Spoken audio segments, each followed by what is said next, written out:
Ladies and gentlemen, in this video, we're going to be exploring an unbelievably big Shopify store.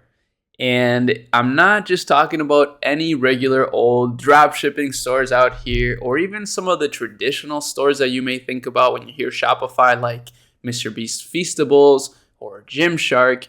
We're talking about an IP company in their Shopify store. And this, again, is not just any company. They're a $21 billion a year company.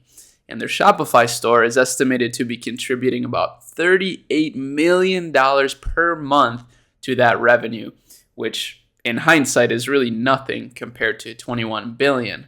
But what I'm talking about here is the store called Sanrio.com. Sanrio is a company that creates entertainment characters. I believe they're based out of Japan.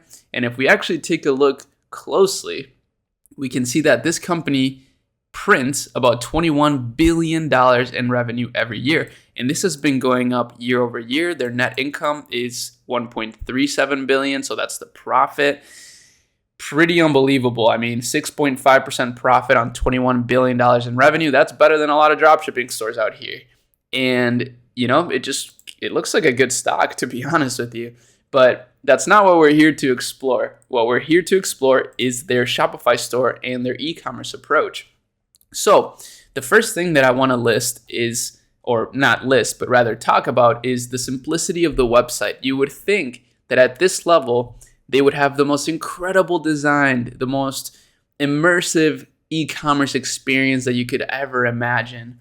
But realistically, what they're really going after is functionality and practicality, which is a big lesson I've been learning lately, something we've been actually applying on our own e-commerce projects at Akemi. Akemi also inspired by Japanese culture. So, you know, this video with this brand ties hand in hand. And yesterday we did almost $8,000 in revenue.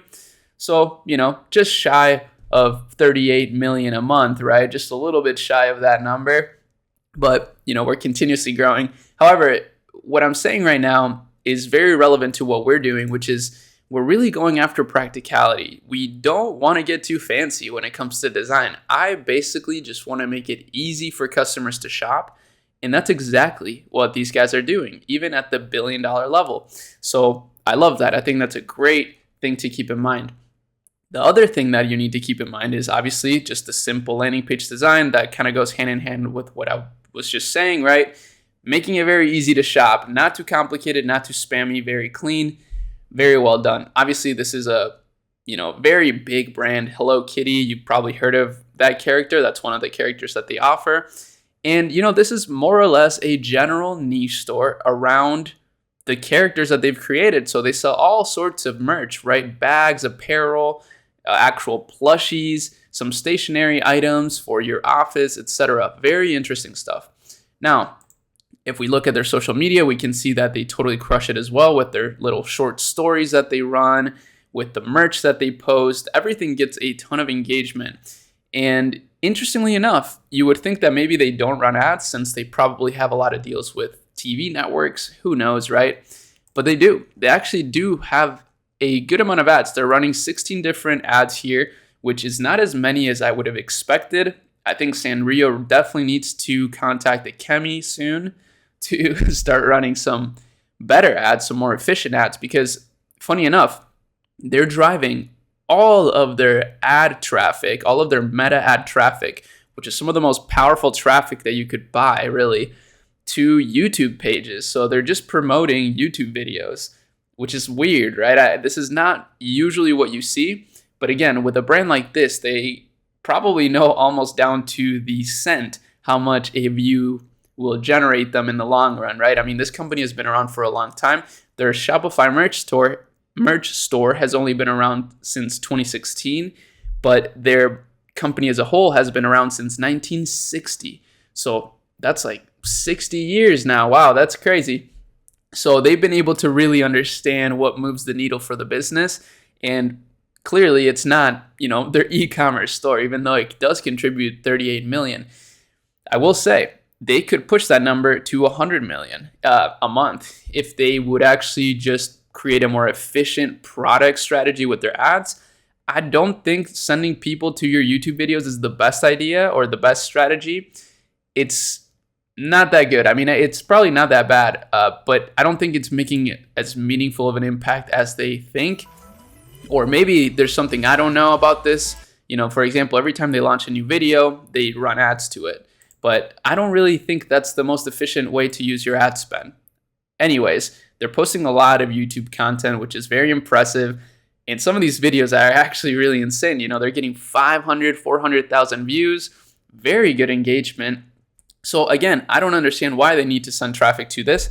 I think it would be wiser to spend that traffic and direct people to buy products. And then within the products, maybe incentivize people to go watch the videos. So for example, putting links in your packaging, like QR codes, let's say, that lead people to YouTube, or maybe even to a specific YouTube video only made for customers.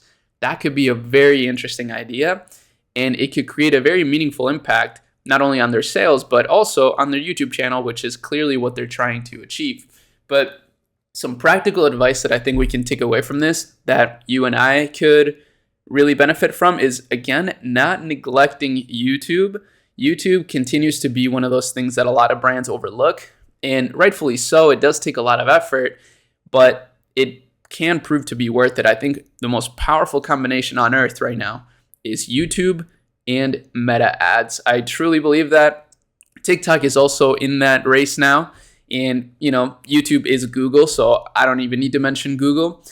However, when it comes to Meta ads, I don't think there's any platform that will beat it anytime soon, probably not within the next 10 years or more. So focusing really big on running conversion optimized ads through Meta, I think is always a good idea for a business, especially of this magnitude, but really of any size, which is a really unique thing.